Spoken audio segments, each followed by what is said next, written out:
Insya Allah jam 10:30 yang ceramah tidur. Ceramah sambil tidur ya. Enak sampai yang tinggal duduk dengarkan enak. Masya Allah.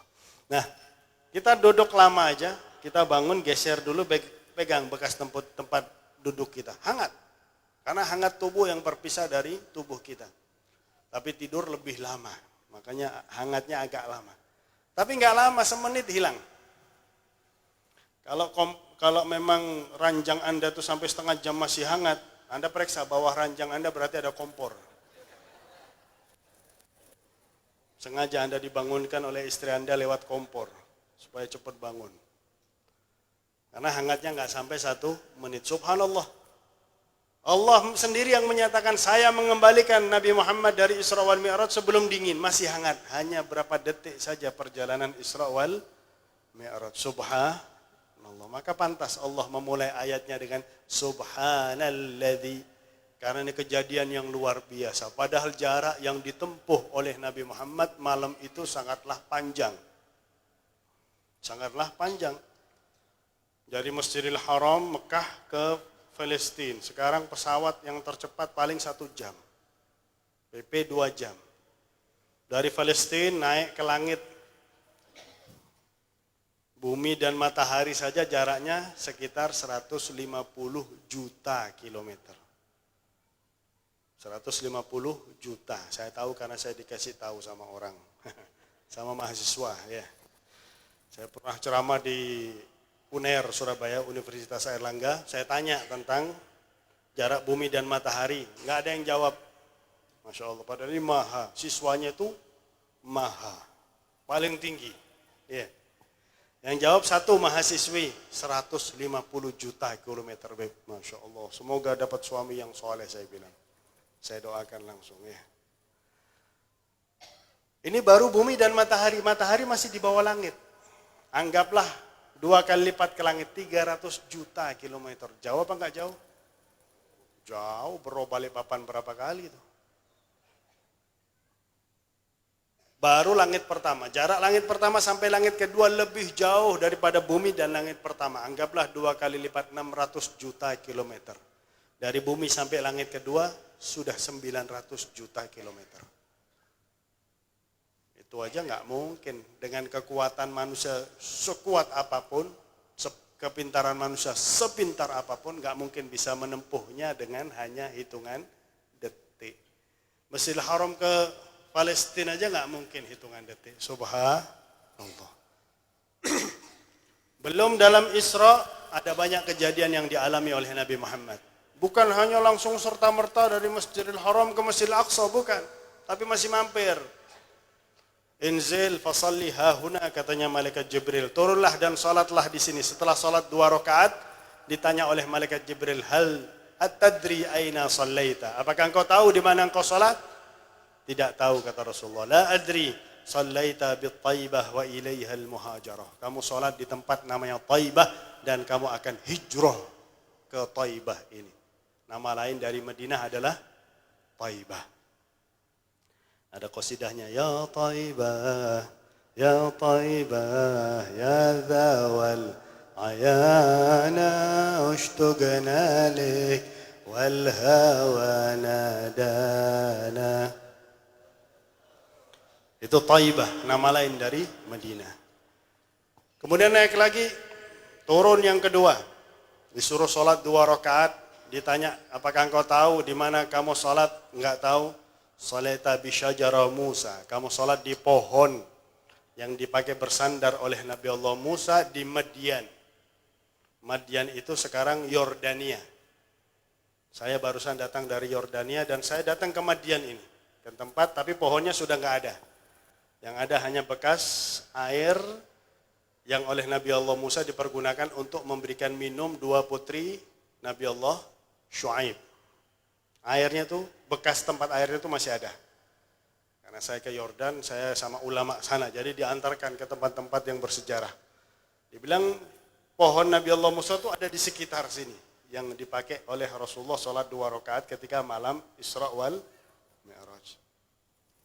Kita sholat 2 rakaat aja lebih dari 1 menit, betul? Subhanallah, semuanya itu ditentukan oleh Allah, nggak sampai 1 menit. Kemudian naik lagi turun yang ketiga, disuruh sholat 2 rakaat, ditanya, kamu tahu sholat di mana? Nggak tahu. Kamu sholat di Bukit Turi Sina, tempat Nabi Allah Musa berbincang-bincang dengan Allah Subhanahu wa ta'ala. Nabi Allah Musa bermunajat dengan Allah di Bukit Turi Sina. Yang naik lagi turun yang keempat, setelah sholat 2 rakaat, Rasulullah ditanya, kamu tahu di mana kamu sholat? Enggak tahu. Kamu shallaita bi Baitil Laham haitsu wulida Isa. Kamu sholat di Baitul Laham, tempat kelahiran Nabi Allah Isa. Namanya Baitul Laham, sama Yahudi goblok diganti Bethlehem. Nah, itu aslinya Baitul Laham. Nah, mereka mengganti berarti mereka goblok, betul. Yang keempat, naik lagi turun yang kelima di Masjidil Aqsa, salat 2 rakaat memimpin para nabi dan rasul, menjadi imam para nabi dan rasul. Ini disebutkan dalam hadis Sahih Bukhari.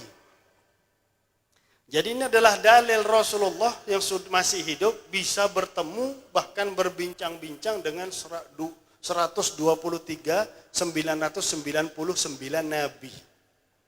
Bukan hanya 1-2 malam itu. Tapi kadang-kadang ada orang yang mengatakan, oh sudah mati ya mati, nggak mungkin kita ketemu sama orang yang sudah mati. Nah, ini aliran ahlul goblok wal jamaah.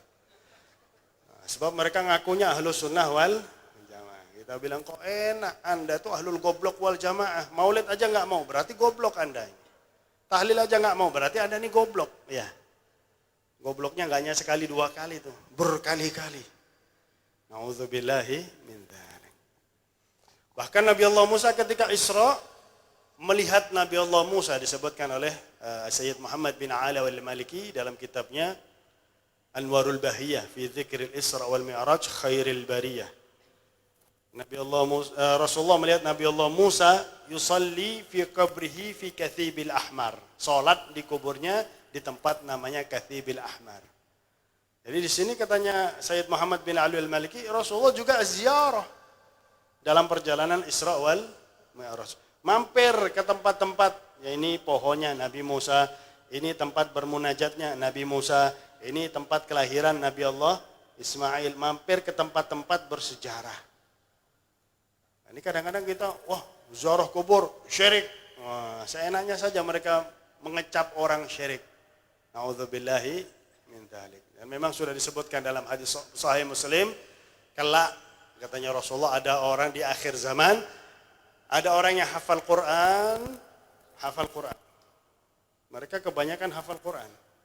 Tapi ketika mereka melihat orang Muslim, mereka akan memanggil orang Islam tersebut dengan sebutan ya kafir, wahai orang kafir. Maka para sahabat tanya kepada Nabi Muhammad, ya Rasulullah, pada saat itu siapa yang kafir ya Rasulullah? Yang menuduh atau yang dituduh? Yang menuduh. Hati-hati, bahaya.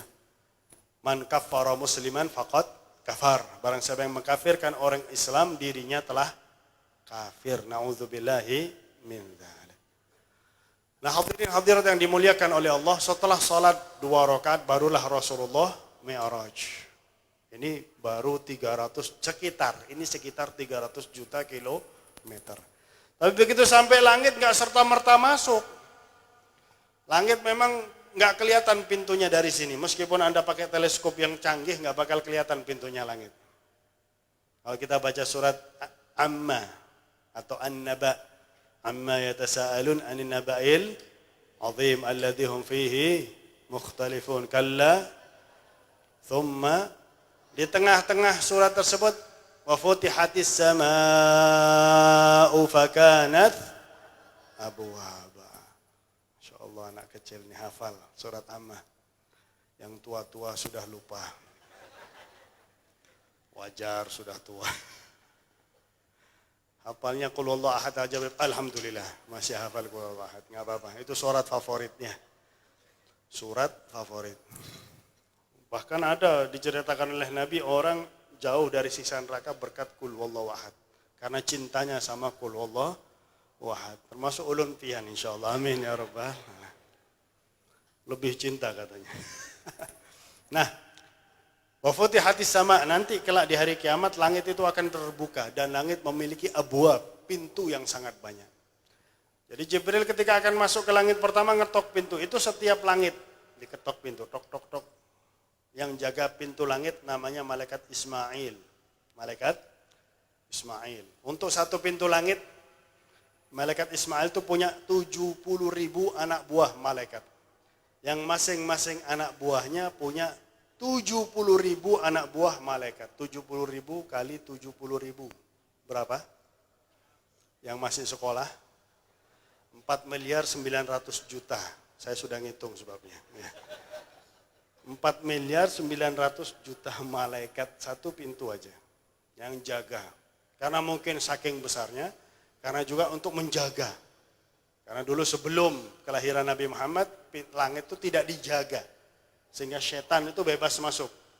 Tapi ketika lahir Nabi Muhammad, langit itu dijaga. Setan nggak bisa masuk sama sekali. Setan dan jin. Ketika ngetuk, Jibril ini kan jenderalnya malaikat. Masih ditanya, man? Siapa yang ngetuk? Jibril. Gak ada ngomong, saya jenderal. Kalau sekarang ada jenderal, nggak disebut jenderalnya, marah kadang-kadang. Saya ini jenderal, kenapa tidak disebut jenderal? Nggak apa-apa, sebut aja nggak apa-apa ya. Daripada dia marah, bahaya. Waman ma'ak, karena dilihat ada sama satu yang bersama malaikat Jibril, Muhammad, Nabi Muhammad SAW. Masih ditanya lagi pertanyaan yang ketiga, awaqat ursila ilaih? Apakah sudah diutus? Naam. Dijawab naam, baru dibuka. Jadi nggak sembarangan masuk langit, biarpun malaikat Jibril jenderal. Kalau sekarang tok tok tok siapa? Jenderal. Sama siapa Anda? Dor, kurang ajar kopral tanya-tanya. Ini jenderal mau datang sama siapapun bebas, betul. Bahkan ada teman saya dulu mau naik pesawat dari Palembang ke Jakarta. Sudah penumpang naik pesawat semua, setengah jam belum berangkat pesawat. Teman saya tanya sama pramugari, Mbak, kenapa kok nggak berangkat, Mbak? Ini mbaknya sambil ngasih kode gini. Ada jenderal duduk di samping ini yang nahan pesawat ini. Pak, kenapa Pak? Kok Anda menahan pesawat? Oh, sebentar, teman saya mau naik pesawat ini. Teman saya lambat. Ini jenderal ini. Di pintu tuh ada yang jaga bawa M16. Teman saya bilang, Pak, kita kalau lambat, kita ini penumpang kalau lambat, ditinggal sama pesawat, Pak. Ini Anda ini pelayan masyarakat. Yang gaji Anda ini masyarakat. Kita sudah susah gaji Anda, disusahkan lagi suruh nunggu teman Anda. Anda kalau nggak turun, saya lempar Anda. Woi, ini teman saya memang tinggi besar. Saya lempar Anda. Itu yang penjaganya nganukan senjatanya gitu. Kok cuman ini, saya punya basoka di rumah, dia bilang. Saya punya basoka di rumah, dipikir saya takut sama kamu apa? Ini bangsanya apa ya? Atamimi kalau nggak salah. Memang gobila, orang Arab. Saya punya basoka di rumah, saya nggak takut sama senjata kamu ini. Apa kecil pelurunya segini, peluru saya setangan gini katanya. Turun Pak, dengan hormat turun. Kalau nggak saya lempar Anda. Ambil marah teman saya. Hari dia turun. Saya bilang sama pramugari, tutup. Ayo berangkat. Begitu dia kembali ke penumpang dikeplok, plok sama penumpang. Jalan dia seperti pahlawan. Ditanya sama teman saya, kamu punya basoka di mana? Di Hadramut. Bukan di Jakarta, di Hadramut. Yang penting kan punya, keluarga saya yang punya basoka, bukan saya. Ini jenderal langit Jibril, karena tahu prosedur, nggak sembarangan, maka ikut prosedur. Begitupun tiap langit, diketok sampai 3 pertanyaan baru dibuka. Nah, tiap lewat langit, wa ma min sama'in wala jaha, dalam maulid habis disebutkan, illa wa badarahu ahluha bitakrimi wa bitarhibi wa takrimi wa ta'hil. Setiap langit yang dilewati oleh Nabi Muhammad, malaikat semuanya nyambut. Semua penghuni langit tersebut nyambut. Bahkan kulla rasulin marra fihi basyarahu, memberi kabar gembira setiap para nabi yang dilewati oleh Nabi Muhammad SAW. Singkat cerita, di langit ke-6 ketemu Nabi Musa. Jadi kalau langit kedua sampai langit ketiga itu sekitar berapa? 1.200.000.000 kilometer. Bagaimana sampai langit ke-6? Berapa miliar kilometer yang ditempuh oleh Nabi Muhammad? Langit ke-6 itu ada Nabi Musa, dan di langit ke-6 itu ada akar pohon sidroh. Pohon sidroh itu namanya pohon daun bidara. Ngerti daun bidara? Bahasa Indonesia itu bidara, kalau bahasa Banjar saya nggak tahu. Pohon jin katanya orang sini. Daunnya biasa dipakai untuk memandikan mayit. Itu daun bidara. Nah, akar sidroh itu di langit ke-6 menjulang tembus langit ke-7, kemudian daun yang terakhir disebut sebagai sidrotul muntaha. Daun pohon sidroh yang terakhir. Jadi tingginya pohon sidroh itu miliaran kilometer. Kenapa disebut sidrotul muntaha? Karena belum pernah ada yang melewati sidrotul muntaha. Belum pernah ada satu makhluk pun yang lewat. Maka ketika sampai di Sidratul Muntaha, yang mana Sidratul Muntaha luasnya jauh lebih luas dari 7 kali lipat bumi kita ini. Jauh lebih luas. Jadi memang pohon daun tapi besar daunnya. Katanya malaikat Jibril, sampai di sini ya Rasulullah saya mengantarkan engkau. Enggak mampu masuk. Wahai Jibril, dari bumi, ini banyak pemain pengganti ini. Dari bumi sampai ke surga, neraka, tembus langit pertama sampai langit ke-7, engkau menemani aku. Tapi ketika saat yang paling penting, ketika aku akan bertemu dengan Allah, engkau meninggalkan aku wahai Jibril. Maka malaikat Jibril mengatakan, wa ma minna illa walahu maqam ma'lum. Tidaklah kita ya Rasulullah kecuali memiliki kedudukan sendiri-sendiri. Demi Allah, kalau saya maju selangkah saja, saya akan terbakar dengan cahaya Allah subhanahu wa ta'ala. Padahal Jibril itu terbuat dari cahaya. Tidak mampu menghadapi cahaya Allah, akan terbakar dengan cahaya Allah subhanahu wa ta'ala. Nabi Muhammad sama seperti kita, terdiri dari tulang, daging, darah, kulit, manusia. Nabi Muhammad itu manusia, tapi manusia basyarun la kal basyar. Manusia bukan seperti manusia yang lain, manusia yang spesial, manusia yang istimewa. Nabi Musa saja ketika akan bermunajat di Bukit Turi Sina disuruh copot sandal, ikhla'na 'alaika fa innaka bil wadil muqaddasi tuwa. Copot sandalmu. Kamu ada di lembah yang disucikan yang bernama Tuwa. Tapi Nabi Muhammad ketika Isra dan Mi'raj tidak diperintahkan oleh Allah copot sandal. Luar biasa. Padahal sandal Nabi Muhammad kalau kita lihat replikanya biasa-biasa saja. Betul. Tapi sekarang bentuk sandal itu dijadikan azimat. Kadang-kadang ada di sorban, kadang-kadang ada di kopiah, kadang-kadang ada di baju, kadang-kadang ada di habwah. Bahkan disebutkan wanita yang akan melahirkan kalau memegang replika sandal tersebut, maka insya Allah akan dimudahkan oleh Allah ketika melahirkan. Jadi na'lu alaih.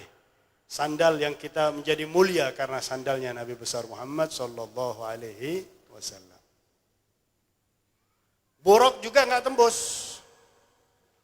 Maka Allah mengirim makhluk yang namanya sarir yang memang diciptakan oleh Allah bisa di arsy.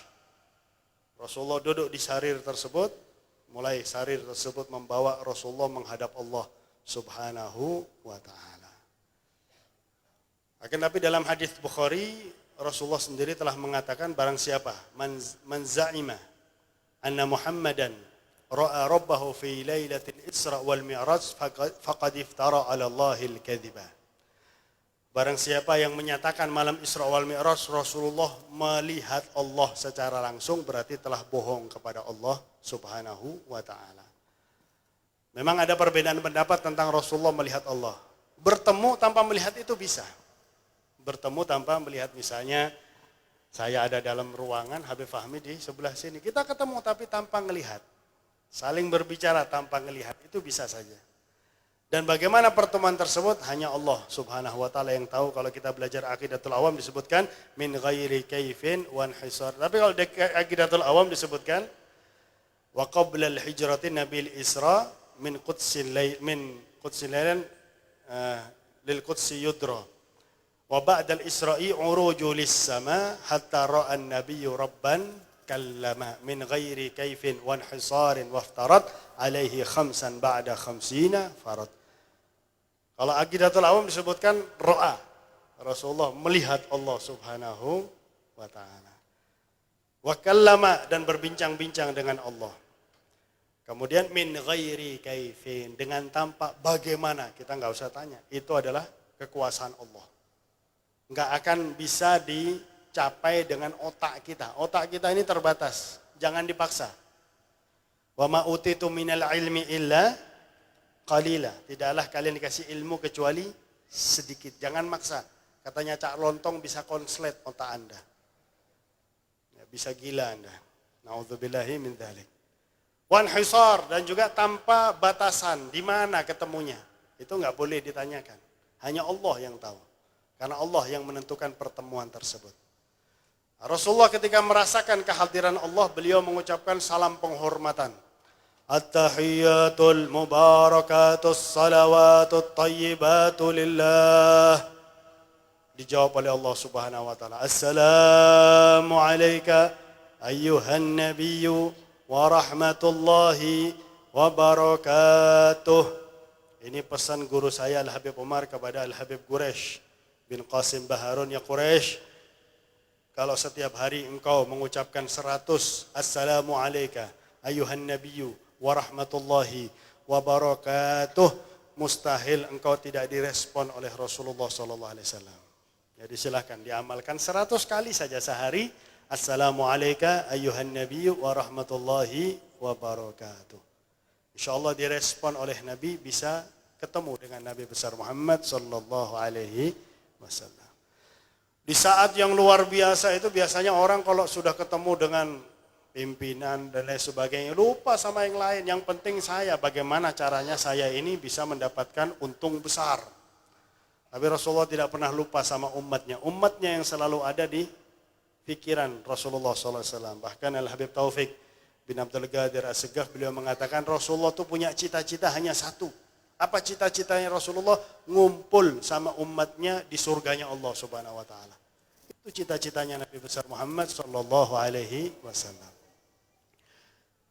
Maka Rasulullah enggak lupa assalamu alayna wa ala ibadillahis salihin. Malaikat Jibril mengucapkan 2 kalimat syahadat, asyhadu an la ilaha illallah wa asyhadu anna Muhammadar Rasulullah. Para malaikat semua mengucapkan salawat, Allahumma salli ala Muhammad wa ala ali Muhammad. Kalau malaikat enggak pakai sayyidina, ya. Tapi kalau kita sebagai umatnya memakai sayyidina. Karena memang lain alamnya malaikat dengan alam kita. Meskipun Rasulullah diutus kepada mereka untuk lebih memuliakan malaikat. Kemudian Allah memberikan perintah sholat 50 waktu. Rasulullah terima. Turun. Ketemu Nabi Musa. Nabi Musa di langit berapa tadi? Ke-6. Masih banyak yang ingat alhamdulillah. Saya di Surabaya saya tanya, Nabi Musa di langit ke berapa tadi? Mbuh, Beb. Nggak tahu katanya. Oh berarti dari tadi Anda ini kemana? Saya bilang, saya ceramah, kemana Anda ini? Kadang-kadang ada orang ceramah, ada yang selfie, hadir pengajian. Ada yang ceramah, sibuk dia selfie, sibuk dia moto yang ceramah, sibuk dia live streaming. Kalau ditanya, nanti Beb saya putar lagi Beb. Oh ya sudah, terserah. Sakarepmu kalau saya jawab ya. Nah, di langit ke-6, padahal miliaran kilometer. Nabi Musa tanya, ya Muhammad, ma faradallahu laka wa li ummatik. Apa yang diperintahkan oleh Allah bagimu dan bagi umatmu? Alhamdulillah, khamsina salah. Alhamdulillah, 50 waktu sholat. Ada yang jantungan gak di sini? Ada yang kena penyakit jantung? Hah? Kaget Nabi Musa. Saya takut ada yang jantungan nanti mati. Saya biasa teriak lebih keras dari itu. Sampai ada yang kaget ya. 50 waktu umatmu nggak mampu. Naik minta keringanan. Naik Rasulullah karena memang memikir umat. Naik miliaran kilometer ditempuh. Perjalanan jauh tuh capek, betul. Anda kalau dari Berau ke Samarinda naik mobil capek apa nggak capek? Capek. Ini miliaran kilometer. Meskipun naik buruk, kendaraan paling nyaman buruk. Ada yang mau nyanyi buruk di Indonesia, tutup maskapai penerbangannya. Karena memang nggak nyaman, nggak seperti buruk. Naik sujud, ya Rabbi, inna ummati ad'afal umam, khaffifha ala ummati. Umatku adalah umat yang paling lemah, ya Allah. Umat yang paling lemah, sama corona yang nggak kelihatan aja takut. Corona tuh nggak kelihatan mata kita. Masa takut ya? Sama yang lebih gede-gede seharusnya kita takut. Sama Allah Subhanahu wa ta'ala. Kalau kita takut sama Allah, man khafallah akhafahullahu kulla syai'. Barang siapa yang takut kepada Allah, Allah akan membuat yang lainnya takut kepada dirinya, apalagi corona. Takut sama kita corona, kalau kita takut sama Allah Subhanahu wa ta'ala. Itu dibuktikan oleh Habib Ali bin Abdurrahman Al-Jufri, murid Habib Umar. Waktu kejadian WTC ditabrak, sebelum 40 menit WTC ditabrak oleh pesawat, Habib Ali itu lewat di bawahnya. Sambil mengatakan ini adalah bangunan yang dibangga-banggakan oleh Amerika, katanya Habib Ali. Kalau memang Allah ingin menghancurkannya, dalam sesaat hancur, katanya Habib Ali. 40 menit sebelum ditabrak pesawat. Habib Ali belum sampai ke rumah kawan-kawan kami, itu dengar WTC sudah hancur. Berapa hari setelah WTC hancur, Habib Ali mau pulang ke Mesir.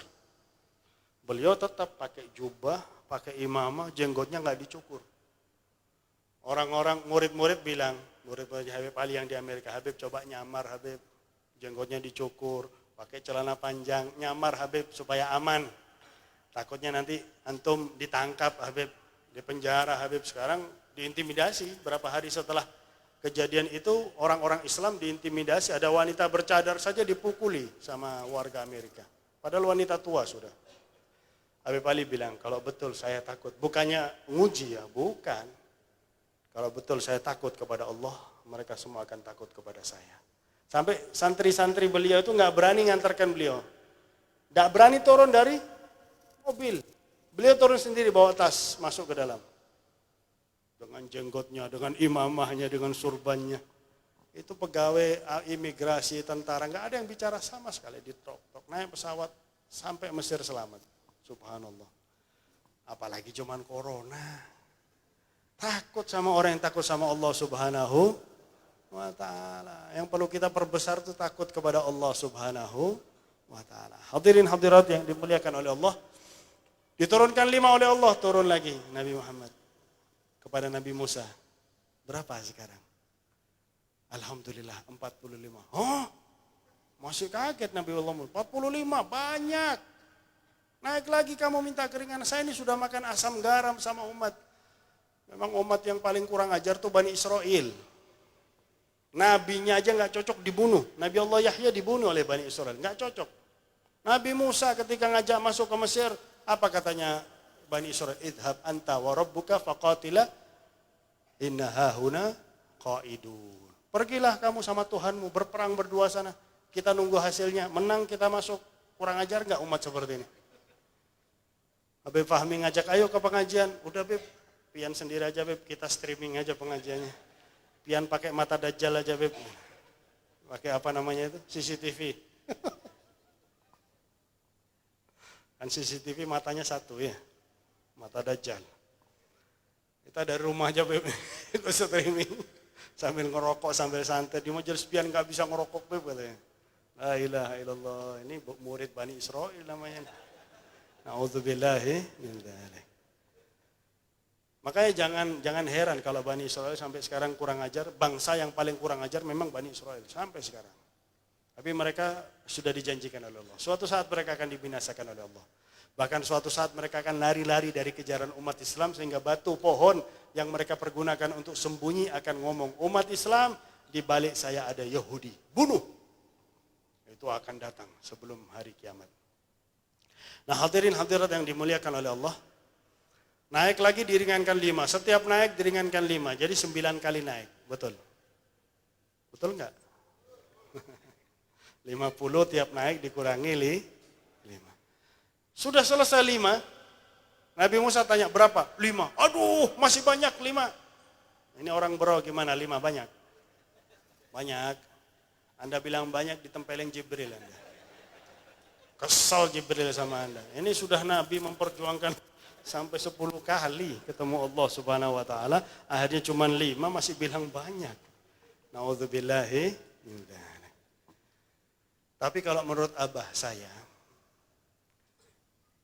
itu kerjasama saling menguntungkan antara Nabi Allah Musa dengan Rasulullah Sallallahu Alaihi Wasallam. Nanti tahun depan saya cerita. Kalau diundang lagi, asyik itu, kerjasamanya asyik. Maka kita kalau masuk surga nanti, amin. Cuman sedikit yang amin. Kalau kita nanti masuk surga, amin. Kita cari Nabi Musa. Kita perlu terima kasih sama Nabi Allah Musa. Karena sholat bisa jadi 5 waktu perantara Nabi Allah Musa alaihissalam. Kemudian Rasulullah turun ke bumi. Besoknya ketemu Abu Jahal. Abu Jahal, bapaknya kebodohan. Tahun kelima kenabian Rasulullah pernah doa kepada Allah. Allahumma izzal Islam bi ihda Umarain. Ya Allah, muliakanlah Islam dengan salah satu dari 2 Umar. Yang dimaksud pertama adalah Amr bin al-Hakam, yaitu Abu Jahal. Yang kedua adalah Umar bin al-Khattab. Aslinya hidayah itu akan masuk kepada Abu Jahal. Aslinya hidayah akan masuk kepada Abu Jahal, Amr bin al-Hakam. Karena dia lebih punya power daripada Umar bin al-Khattab. Tapi ketika hidayah berada di atas kepala Abu Jahal, jari jemari Abu Jahal bertasybik seperti ini. Bertasybik. Jadi bertasybik ini di luar wudu hukumnya makruh. Bahkan bertasybik ini menolak rahmat Allah Subhanahu wa taala. Bahkan disebut bertasybik ini zikirnya syaitan. Jadi di luar sholat hukumnya makruh. Dalam sholat sunnah. Ketika kita mencuci tangan kita bertasybik, menyela-nyelai tangan. Bisa dari depan, bisa dari atas. Tangan Abu Jahal bertasybik seperti ini. Dan sungguh diherankan, ya, salah satu agama dulu kalau doa begini. Betul. Nah, ini malah nolak rahmat Allah Subhanahu wa taala. Ini malah ngundang syaitan. Nauzubillahi min dzalik. Maka hidayah itu naik dari tubuh Abu Jahal masuk ke tubuh Sayyidina Umar bin Khattab, membuat beliau mudah masuk ke dalam agama Islam sehingga betul mulia Islam. Kata para sahabat Abdurrahman bin Auf, kami berani sholat depan Ka'bah setelah masuk Islamnya Umar bin Khattab. Jadi pagi-pagi Abu Jahal tanya sama Nabi Muhammad, Muhammad ada kabar baru enggak? Ada update enggak? Sekarang beritanya corona semua, Anda buka TV corona semua. Lebih baik Anda nonton Upin Ipin sudah. Oh iya, saya tadi malam diisrakan oleh Allah ke Baitul Maqdis. Kaget Abu Jahal, hah? Kamu tadi malam ke Baitul Maqdis? Pagi-pagi udah di mari. Iya, waduh, Muhammad. Dari Mekah ke Baitul Maqdis 1 bulan perjalanan naik onta. Kembali 1 bulan, 2 bulan PP. Kamu tempuh dalam 1 malam. Iya, kata Rasulullah. Wah, ketawa Abu Jahal. Dalam hatinya ya, ini Muhammad sudah gila ini. Mau nggak saya umumkan kepada kaum Quraisy Mekah? Silakan, kumpulkan. Ada pengumuman penting, ada pengumuman penting. Ayo ngumpul semuanya. Depan orang banyak, Abu Jahal tanya, Muhammad, tadi malam kamu kemana? Saya tadi malam diisrakan oleh Allah ke Baitul Maqdis. Dulu nggak disebut Palestina, nggak ada nama negaranya dulu. Baitul Maqdis, Syam, dulu masuk Syam. Dan saya dikembalikan lagi ke Mekah oleh Allah tadi malam. Semuanya bingung. Waduh, kok bisa ya? Karena pikirannya pikiran manusia, betul.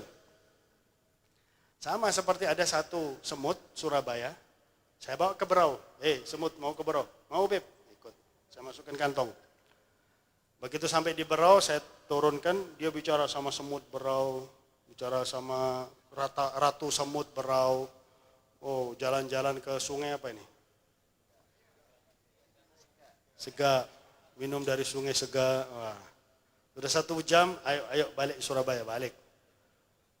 Teman-temannya ketika di Surabaya, kamu berapa jam yang lalu kok nggak kelihatan, kami cari-cari. Kemana? Saya ke Berau. Hah? Kok Berau?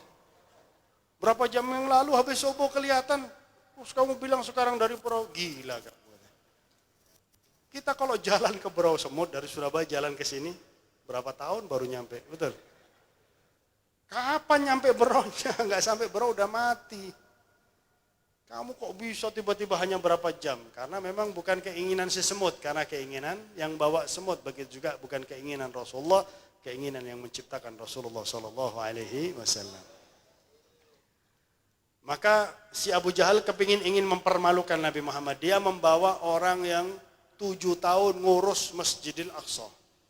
Muhammad, kalau memang betul kamu tadi malam masuk Masjidil Aqsa, kan Masjidil Aqsa itu besar. Siapa yang pernah ke Masjidil Aqsa di sini? Lebih Fahmi pernah?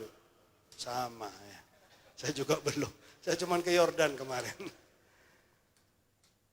Besar kalau kita lihat di TV-TV ya. Besar, tiangnya banyak, pintunya banyak, jendelanya banyak. Ditanya, berapa jumlah tiang, pintu, jendela? Berapa jumlah tiang, pintu, jendela? Para Rasulullah cuma masuk, sholat, keluar. Ini takmir Masjid Al-Badar. Siapa? Antum, panitia. Berapa jumlah jendela, pintu? Ini hampir tiap hari masuk masjid ini. Betul? Apa urusannya sama pintu? Apa urusannya sama jendela? Apa urusannya sama tiang? Betul? Di masjid nggak usah ngurusin itu, nggak usah. Memang masjid urusannya sholat, i'tikaf, ibadah, baca Al-Quran, dzikir dan lain sebagainya. Tapi Allah nggak kepingin Rasulullah itu dipermalukan. Maka Allah memerintahkan Jibril, khud surata, ambil gambaran, bukan masjidnya yang diangkat. Kalau Masjidil Aqsa yang diangkat, ada orang sholat di dalamnya kan bingung nantinya. Surah, kalau bahasa sekarang live streaming. Tapi ini sinyalnya Jibril alaihissalam. Ambil gambaran Masjidil Haram, Masjidil Aqsa, perlihatkan di hadapan kekasihku. Diperlihatkan Rasulullah ngitung jumlah tiangnya sekian, jendelanya sekian, pintunya sekian. Yang jaga Masjidil Aqsa 7 tahun itu mengatakan betul, gak kurang, gak lebih. Apa jawaban si Abu Jahal? Apa jawaban si Abu Jahal? Memang kamu dukun Muhammad. Gak percaya. Na'udzubillahi min dzalik. Rasulullah menyampaikan satu bukti lagi. Berapa hari lagi akan ada rombongan perdagangan yang akan sampai ke Mekah. Di suatu tempat namanya ini, disebutkan tempatnya oleh Nabi Muhammad, mereka kehilangan onta. Kemudian aku dari atas memberitahukan keberadaan onta mereka. Silahkan Anda tanya kalau tidak percaya. Abu Jahal nunggu. 4 hari kemudian datang ditanya. Kamu kehilangan onta di tempat ini ya? Kok tahu? Wah, ya kan? Seperti jawaban sekarang anak-anak yang suka gombal-gombal ini ya. Anak laki-laki menggombal anak perempuan. Bapakmu kurir ya? Yang suka nganter-nganterin barang ya. Yang perempuan juga mau digombal. Kok tahu? Bapakmu sudah mengirimkan cintamu kepada aku. La ilaha illallah.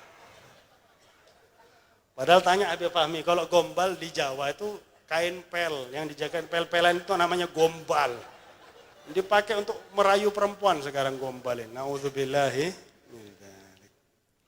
Kok tahu katanya mereka?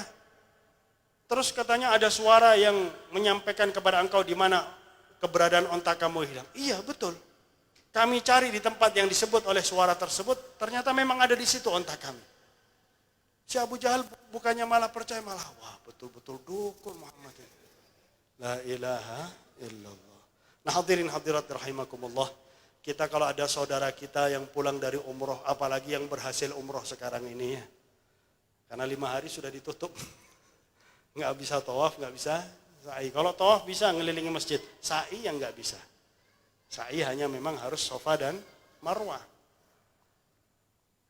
Kita yang kita tunggu pasti oleh-oleh, betul. Orang dari ibadah, tempat terjauh. Nah ini Rasulullah dari tempat yang terjauh, yang tidak pernah dijangkau oleh siapapun.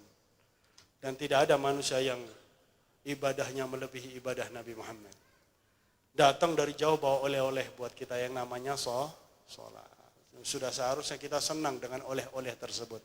Apalagi sholat itu disebut sebagai silah hubungan antara kita dengan Allah. Barang siapa menjaga hubungan baik dengan Allah, maka jangankan corona nggak kelihatan. Musuh yang kelihatan pun kita akan dibantu oleh Allah Subhanahu wa Ta'ala. Yang penting hubungannya kita baik dengan Allah. Rezekinya pun lancar. Yang penting hubungan baik dengan Allah. Jauh dari bala yang tidak kita sukai. Yang penting hubungan baik dengan Allah. Minta kepada Allah, insya Allah akan dikabulkan oleh Allah subhanahu wa ta'ala. Yang kedua, salat disebut mi'raj. Kita kalau salat langsung menghadap Allah. Karena dalam hadits qudsi, Allah subhanahu wa ta'ala sendiri telah menyampaikan, kalau hambaku mengucapkan takbiratul ihram, Allahu Akbar, aku berada di hadapannya. Langsung ada di hadapan kita Allah. Langsung kita mi'raj. Langsung kita bertemu dengan Allah. As-salatu mi'raju ummati, kata Rasulullah. Salat itu mi'rajnya umatku. Kalau aku dapat di hatinya tidak berpaling dari aku, maka aku tidak akan berpaling dari dirinya sampai akhir salat. Makanya kita lihat orang-orang yang soleh, bagaimana kalau salat. Lama salatnya. Ada namanya Habib Hasan bin Saleh Al-Bahar. Beliau kalau salat isya, salatnya awal isya, salamnya menjelang subuh. Karena rakaat pertama beliau mengkhatamkan Al-Quran. Rakaat kedua membaca 10.000 daripada Qul Huwallahu Ahad. Khusyuk karena berada di hadapan Allah, senang. Ini sekarang tahun 2018 di Blitar, ada masuk TV sholat taraweh 20 rakaat 7 menit. Kemudian mereka pecahkan sendiri rekornya tahun 2019 6 menit. 20 rakaat 6 menit. Bayangkan ini. Wah, na'udzubillahi. Ini kalau kata guru saya Habib Umar, seakan-akan ingin cepat-cepat keluar dari hadratillah subhanahu wa ta'ala. Padahal sholat sedang berada di hadratillah. Lebih lama sholat, lebih lama kita dengan Allah subhanahu wa ta'ala. Mau curhat sama Allah, waktunya sholat, curhat sama Allah. Ya Rabbi, innaka anta maksudi, anta mu'tamadi. Mengeluh kepada Allah subhanahu wa ta'ala dalam sholat. Kalau sholat sendirian, kalau jadi imam jangan lama-lama pian. Dilempar sandal nanti. Nggak boleh lama-lama memang jadi imam. Ya cukup baca surat-surat pendek. Nah, yang ketiga, sholat disebutkan inna sholata tanha 'anil fahsya'i wal munkar. Bisa mencegah orang dari perbuatan keji dan kemungkaran. Suatu saat pasti akan mencegah. Dan sholat juga penghapus dosa, kata Rasulullah. Dosa yang terjadi, dosa kecil ya, antara subuh dan zuhur. Begitu kita sholat zuhur, langsung otomatis terhapuskan. Coba kalau nggak ada sholat, menumpuk dosa kita. Meskipun kecil, kalau menumpuk lama-lama jadi besar, jadi bukit. Susah diminta pertanggungjawaban oleh Allah subhanahu wa ta'ala. Dan kelak di hari kiamat, sholat itu menjadi syarat penerimaan semua amal. Kalau sholatnya bisa diterima, semua amal akan diterima oleh Allah. Tapi kalau sholatnya ditolak, kata Rasulullah, maka semua amalnya, biarpun dia haji tiap tahun, biarpun dia umroh tiap bulan, biarpun sodakohnya luar biasa, semuanya akan ditolak oleh Allah subhanahu wa ta'ala. Kecuali dia banyak sholat sunnah, maka 70 sholat sunnah tersebut akan menutupi satu sholat wajib. 70 sholat sunnah bisa membayar satu sholat wajib. Akan tapi kalau sholat sunnahnya kurang, Ramadan bukannya ke masjid, malah ke tempat lain. Kalau ke Bero ini mau kemana? Surabaya masih banyak mall ya. Sebab Surabaya itu kalau tambah Ramadannya tambah akan berakhir, softnya tambah maju. Alias makmumnya tambah kurang. Nggak tahu tarawihnya di mana itu. Na'udzubillahi min dzalik. Maka mari kita jaga sholat kita jaga puasa kita jaga zakat. Dan zakat disampaikan oleh Habib Zain bin Ibrahim bin Smith 2,8 kilo. Jadi kalau kita zakat 3 kilo lebih bagus. Haji ketika kita mampu, kalau nggak mampu sudah nggak dipaksakan memang haji. Kemudian amal-amal sunnah kita perbanyak. Sehingga kita bisa lebih lancar untuk masuk ke surganya Allah subhanahu wa ta'ala. Sekian yang bisa saya sampaikan, semoga bermanfaat. Wabillahi taufiq wal hidayah. Assalamualaikum warahmatullahi wabarakatuh.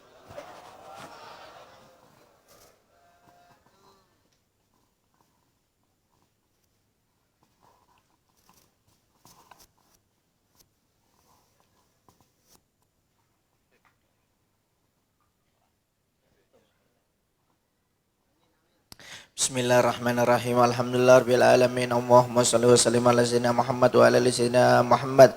Allahumma ya musyqil asir wa jabul kasir sahibul kulli farid wa ya mughni kulli faqir wa ya muqawwi kulli dhaif wa kulli makhif yasir ala kulli asir fa tasirul asir ala yasir اللهم ما لا يحتاج إليه بني تفسير حاجاتنا كثير حاجاتنا كثير حاجاتنا كثير اقضي حاجتنا يا رب اقضي حاجة المؤمنين والمؤمنات اقضي حاجة المسلمين والمسلمات اللهم نزلنا في الدين وبركة في العمر وصحة في الجسد وسعة في الرزق وشهادة عند الموت ومغفرة بعد الموت وعفوا عند الحساب وأمنا من العذاب ونجم الجنة وارزقنا نظر وكريم اللهم نسألك صحة في التقوى وطول عمر في حسن عمل ورزقا واسعا لا تؤذبنا عليه